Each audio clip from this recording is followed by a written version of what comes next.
peut être là, tout simplement parce que, oups, pardon, tout simplement parce que c'est ce qu'on appelle une asymptote. Donc, je vais l'écrire pour que vous soyez asymptote. D'accord? Monsieur? Oui? J'ai une question. Est-ce que la fonction hyperbole, c'est la fonction inversement proportionnelle? On verra ça tantôt. Ça peut ressembler à ça, effectivement. D'accord? Ouais. On va continuer, vous allez comprendre. D'accord? Maintenant, vous êtes supposé, je vous demande de tracer une droite, ou ça peut être aussi en pointillé, comme je fais là, qui passe par le centre où ça change de direction. Tu vois, une asymptote, ça change de direction à un moment donné. Alors, le point où ça change de direction, c'est à peu près ici. OK? Dans la situation que j'ai dessinée, d'accord? C'est sûr que moi, je n'ai pas fait avec les données, là. Je veux juste vous montrer. Mais vous savez que là où ça tourne, où ça change de direction, c'est là qu'on met ce point-là. Et on va tracer ce qu'on appelle une droite qui passe comme ça. D'accord? C'est ce qui coupe en deux, tu vois-tu? Là, ça coupe en deux. Bon, c'est sûr que le mien n'est pas parfait, là, mais le vôtre devrait être mieux. Est-ce que vous pouvez, quand vous avez fait, me dire quelle est la grandeur sur le... Ici, vous aviez le DO en centimètres. Ici, vous aviez le DI en centimètres. Alors, pouvez-vous me dire c'est quoi cette... en tout cas, je ne sais pas si vous me voyez. Me voyez-vous? Oui, non? Pas Oui, vraiment, oui, mais dans oui. le coin, comme. OK, alors, moi, ce que je vais faire, c'est que je vais écrire ici. Là. Je vais vous me dire quelle est la valeur associée à cette asymptote-là et quelle est la valeur associée à cette asymptote.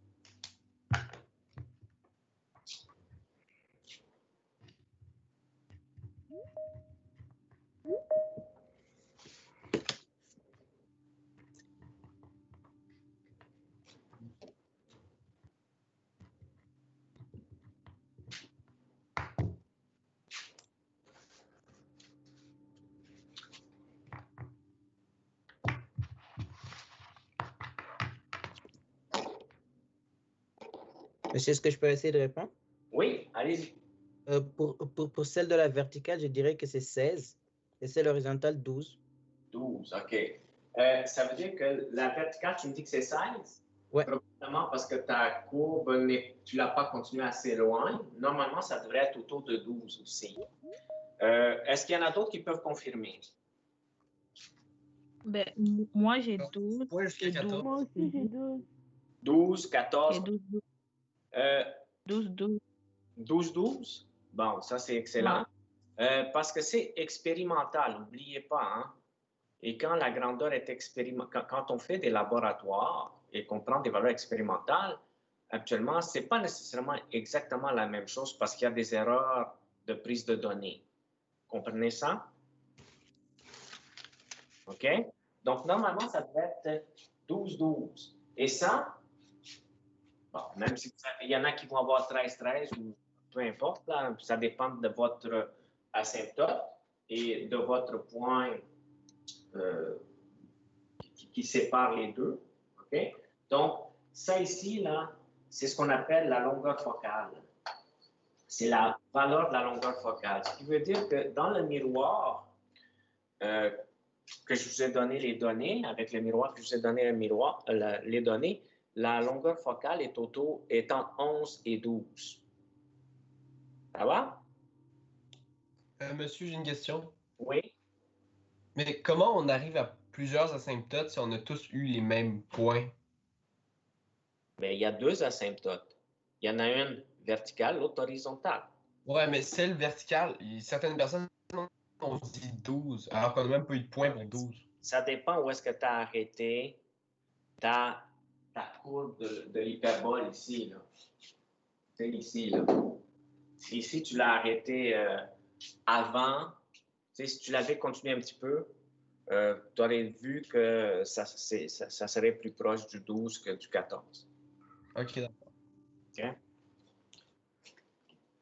Maintenant, moi ici, c'est sûr que c'est pas mon asymptote n'est pas parfaite, là, mais normalement, si vous regardez cette distance-là et celle-là, par rapport à la longueur focale, vous devriez voir que c'est à peu près le double. C'est sûr que moi, ma courbe n'est pas bien faite parce que moi, je n'ai pas fait le graphique avec les valeurs expérimentales. OK? Mais vous verrez, pouvez-vous confirmer que ça, c'est à peu près le double de LF? C'est autour de 22 ici. Là. 22, 23, 24. Là, puis là. Là et là. Est-ce que vous pouvez me confirmer ça, s'il vous plaît? Oui. Ouais, c'est environ ça. C'est environ ça, hein? 22, 23 ou 24, là, tout dépendant de comment vous avez fait votre graphique. Bon, ça veut dire, les amis, que c'est 2 fois la longueur focale. C'est 2 fois la longueur focale. Ça va? Alors là, ensuite, il faut répondre aux questions. Alors, on vous dit, les mathématiciens, en considérant cette courbe, concluraient qu'il s'agit d'une hyperbole. Bon. Cette courbe possède-t-elle un axe de symétrie? Oui. Voici l'axe de symétrie. C'est ça, l'axe de symétrie.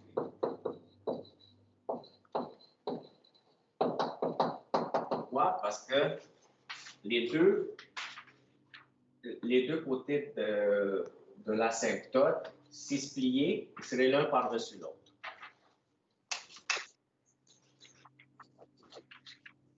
Monsieur, Oui? je viens de parler à Riyad et il a dit qu'il ne voit même pas la réunion dans la conversation. Je comprends pas. S'il est sur Teams, il devrait. Vu que vous êtes sur Teams et vous le voyez, il devrait faire la même chose. Oui, c'est ça que je viens de lui expliquer. Normalement, nous tous, on est entrés comme par général et on voit joindre. Mais lui, il a dit qu'il ne voit même pas ça. Ben là, je ne peux rien. Normalement, ça devrait être correct. J'aurais envoyé le lien sur Messenger, donc il devrait pouvoir join par le lien. OK. Parce que moi, je ne peux pas gérer ça, malheureusement. Ensuite, la question numéro 2, c'est l'image réelle de la flamme est-elle à l'endroit ou à l'envers? Alors, habituellement, étant donné que c'est une image réelle, la réponse, elle doit être à l'envers. OK? Et comme renversée. Vous aviez fait ça? On avait fait ça en laboratoire avec le miroir plan. Puis vous avez vu que l'image virtuelle, celle que quand vous voyez dans un miroir plan, vous voyez que votre image, elle est virtuelle. Pourquoi? Parce qu'elle est droite. Et je vous avais dit que si l'image est renversée, à ce moment-là, elle est réelle. Or, avec un miroir concave, lorsque tu regardes l'image sur l'écran, en plus, elle est donc réelle. Et si elle est réelle, elle est renversée. Donc, à l'envers. L'image réelle de la flamme est-elle à l'endroit ou à l'envers? Elle est à l'envers. C'est la réponse à cette question-là. Ensuite, quand l'objet est à 100 cm du miroir, l'image est-elle plus grande ou plus petite que l'objet? Je sais que vous n'avez pas fait le labo, mais je vais vous donner la réponse. La réponse, c'est que l'image, elle est plus petite que l'objet. Pourquoi elle est plus petite que l'objet? Parce qu'elle se trouve plus proche du miroir. Elle se trouve très proche même du foyer. Parce que quand l'image, elle est réelle, la distance par rapport au miroir est toujours supérieure à la longueur focale du miroir. Donc, quand l'objet est à 100 cm du miroir, l'image est-elle plus grande ou plus petite que l'objet? Elle est plus petite. Maintenant, on vous dit, à la question numéro 4, quand l'image est de la même grandeur que l'objet, où se trouve l'objet et où se trouve l'image? Alors, normalement, encore là, c'est parce qu'on n'a pas fait le labo, mais je peux vous confirmer que quand l'image est de la même grandeur que l'objet, où se trouve l'objet? Il se trouve à 2 fois la longueur focale, c'est-à-dire à 2 LF. Et c'est pour ça que j'ai écrit 2 LF. C'est là où est l'axe de symétrie. Ça va? Et l'image se trouve exactement au même endroit. C'est pour ça que tantôt, je vous ai dit, si vous regardez dans les données que je vous ai données, à 2 fois la longueur focale, vous allez voir que c'est autour de 22, 23, 24. Et les deux sont au même endroit à peu près, non? Oui, c'était ça. Oui. Parce que je vais prendre les données que je vous ai données, là, juste pour... OK. Moi, je vous ai donné ça. Et si vous regardez à 22 cm DO, DI était à 22 cm, voyez-vous? Ce qui est 2 fois la longueur focale, autour de 11. Mais c'est sûr qu'expérimentalement, quand on fait les graphiques puis tout ça, on n'arrive pas exactement à ça, mais ça vient confirmer avec les données que je viens de vous donner. D'accord? Oui. Maintenant, le numéro 5, c'était quand l'image est à 100 cm du miroir. Où se trouve l'objet? Bien, quand tu approches l'objet du miroir, l'image s'éloigne du miroir. D'accord? Donc, quand l'image est à 100 cm du miroir, ça veut dire que l'objet se trouve très proche de la longueur focale du miroir.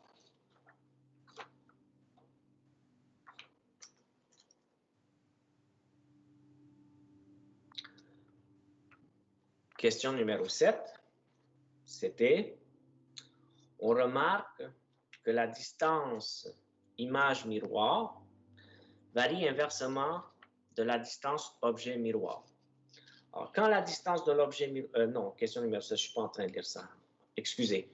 Question numéro 7. En notant qu'il s'agit d'images réelles, qu'advient-il de la distance image-miroir quand la distance objet-miroir augmente? Bien, si DO augmente, DI diminue.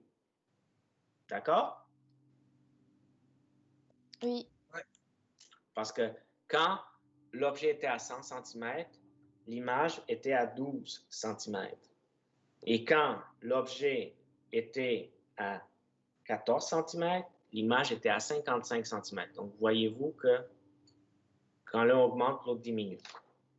Ensuite, on vous dit, on remarque que la distance image-miroir varie inversement de la distance objet-miroir. Donc, quand la distance objet-miroir augmente, la distance image-miroir diminue et vice-versa. Bon. Peut-être existe-t-il une relation entre l'inverse de la distance objet et l'inverse de la distance image? Voyons. Alors là, vous étiez supposé faire un tableau avec les 1 sur DO, mais en mètres. D'accord? Est-ce que vous l'avez fait? Oui. Okay, j'ai une réponse. Oui. Déjà 2 réponses. Excellent. Bon, ensuite, on vous demandait de tracer le graphique de l'inverse de la distance image en fonction de l'inverse de la distance objet. Alors, on va le faire. Je vais vous dessiner ça. D'accord? Donc, je continue. Alors, voici donc le graphique. Et le graphique, c'est... Écoutez, je vais l'écrire comme en mathématiques, même s'il faut l'écrire en toutes lettres, d'accord? Mais là, vous savez qu'il faut l'écrire en toutes lettres, d'accord? Mais là, je vais l'écrire comme c'était. Donc, 1 sur DI est égal à une fonction de 1 sur DO. Et ici, j'ai 1 sur DI. Ici, j'ai 1 sur DO. C'est en centimètres ou en mètres à la moins 1.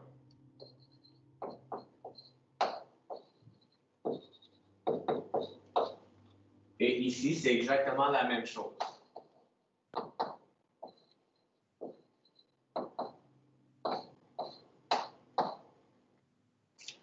Est-ce que ça va?